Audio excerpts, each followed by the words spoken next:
भूर्भुवस्वः तत्सवितुर्वरेण्यं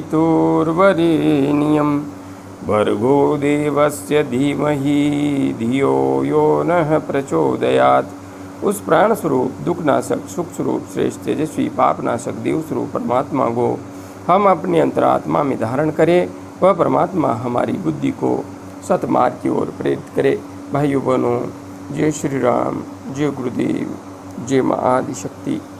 आप सभी भाइयों बहनों की साधना से संबंधित एवं आत्मज्ञान से संबंधित जिज्ञासाओं का समाधान करते हुए मैं आज एक अत्यंत महत्वपूर्ण जिज्ञासा को सम्मिलित कर रहा हूँ। भाई ओम प्रकाश हिंदू जी ने हनुमानगढ़ राजस्थान से अपनी जिज्ञासा प्रकट करते हुए लिखा है, गुरुदेव को चरण स्पर्श। ओम प्रकाश जी खुश रहिए, जगत जननी माँ की कृपा आप पर हमेशा बनी रहे। गुरुदेव, सूक्ष्म शरीर और आत्मा में क्या अंतर है? क्या हम जितने भी कष्ट भोगते हैं उसका केवल हमारे भौतिक शरीर और हमारे सूक्ष्म शरीर पर ही इसका प्रभाव पड़ता है? आत्मा पर क्या उसका कोई प्रभाव नहीं पड़ता? मृत्यु के बाद दूसरे लोक में जाने पर भी जो कष्ट दिए जाते हैं हमारे कर्मों के अनुसार, उनको क्या हमारा सूक्ष्म शरीर ही भोगता है? भाई ओम प्रकाश हिंदू जी, आपने यह जो जिज्ञासा प्रकट की है बहुत गहरी है और प्रत्येक साधक के लिए अत्यंत महत्वपूर्ण है। यहाँ पर जो आपने जिज्ञासा प्रकट की है, उस जिज्ञासा को जब मैं व्यक्तिगत अनुभव से साधना के पथ पर आगे बढ़ते हुए वास्तविक धरातल पर तोलता हूँ, समझता हूँ, तो कहीं न कहीं जो कई ग्रंथों में लिखा हुआ है मेरा व्यक्तिगत अनुभव उससे अलग चला जाता है। क्योंकि मेरा मानना ऐसा है कि आत्मा के अस्तित्व की वजह से ही हमारा संपूर्ण आवरण कार्य करता है।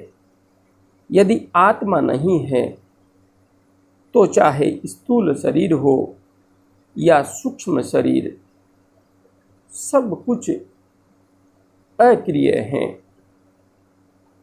कारण शरीर तो कहीं न कहीं आत्मा का ही अंतिम शरीर है, उसे भी हम शरीर ही कहेंगे। वास्तविक स्वरूप तो कारण शरीर भी नहीं है। तो कारण शरीर भी नहीं है वहाँ तक, लेकिन इसको ऐसे समझ सकते हैं कि जैसे एक मोबाइल है, उस मोबाइल के अंदर जो सॉफ्टवेयर है वह सॉफ्टवेयर उसका सूक्ष्म शरीर है। जो उसकी बॉडी है अर्थात जो उसका हार्डवेयर है वह उसका स्थूल शरीर है। किंतु यहाँ पर देखिए, बॉडी है अर्थात स्थूल शरीर है, सूक्ष्म शरीर अर्थात सॉफ्टवेयर भी है। किंतु यदि बैटरी नहीं है, मतलब कि मोबाइल के अंदर कार्य करने वाली ऊर्जा नहीं है, शक्ति नहीं है, तो मोबाइल कार्य नहीं कर सकता। वह बिल्कुल निर्जीव रहेगा, किसी तरीके से उसमें कोई भी क्रिया नहीं हो सकती। किंतु जैसे ही आप उसमें बैटरी डालेंगे यह मोबाइल कार्य करने लगेगा।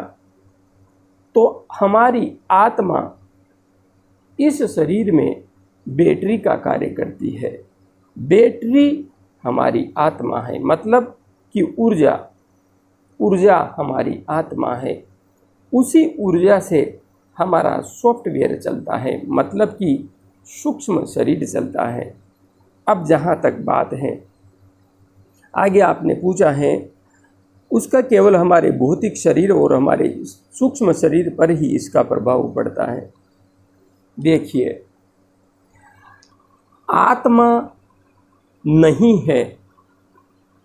यदि आत्मा हमारे शरीर से अलग हो गई तो उस स्थिति में ना तो हमारे भौतिक शरीर को किसी चीज़ से कोई फर्क पड़ता है, और यदि आत्मा हमारे स्थूल शरीर अर्थात सॉफ्टवेयर से अलग हो गई तो उस स्थिति में हमारे सूक्ष्म शरीर को भी किसी चीज़ से, किसी घटना से कोई फर्क पड़ने वाला नहीं है।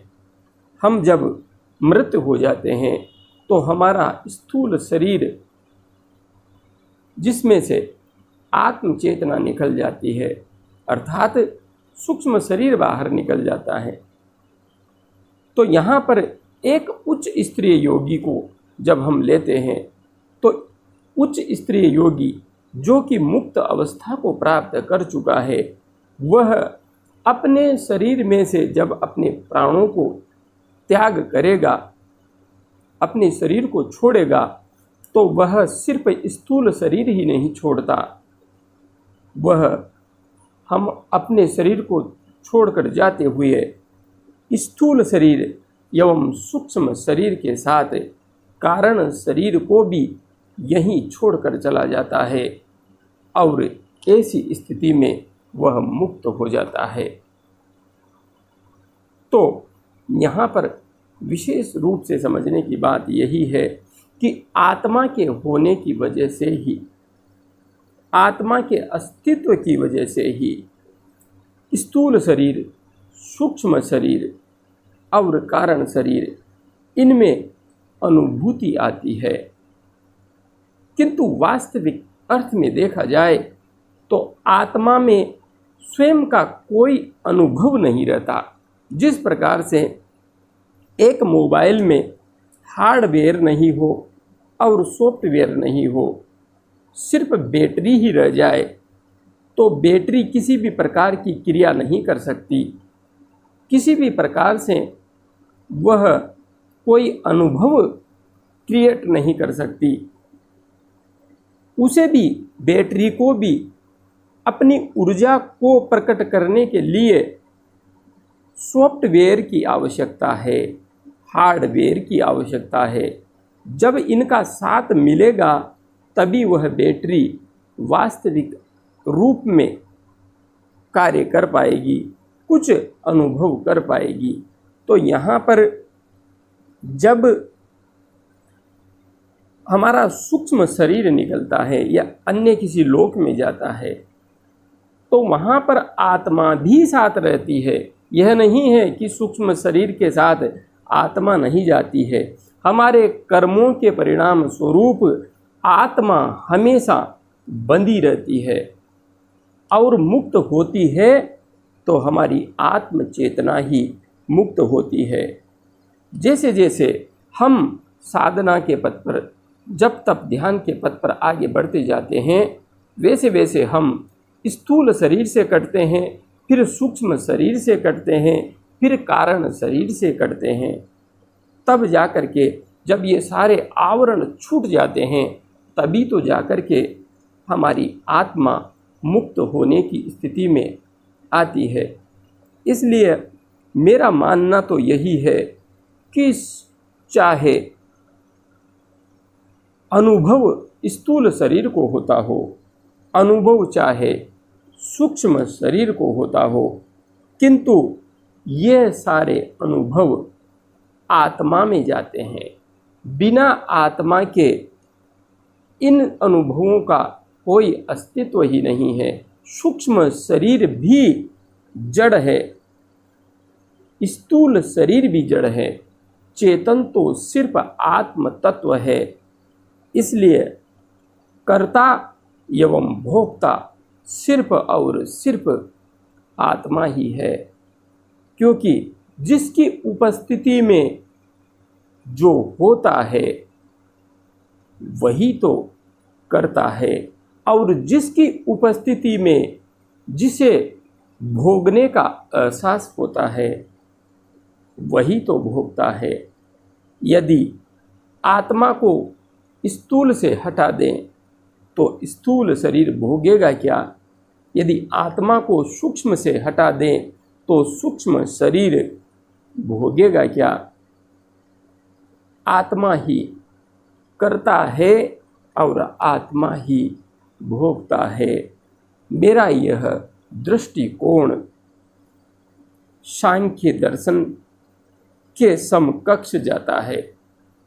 उपनिषदों में थोड़ी सी परिभाषा अलग है, किंतु मेरा व्यक्तिगत अनुभव तो यही कहता है कि आत्मा ही करता है और आत्मा ही भोगता है। आत्मा के अस्तित्व के बिना स्थूल एवं सूक्ष्म का कोई भी आधार नहीं है। मैंने इस विषय को इतना ही जाना है और मैं इस विषय को आपको इतना ही समझा सकता हूँ। जय गुरुदेव, जय माँ आदिशक्ति।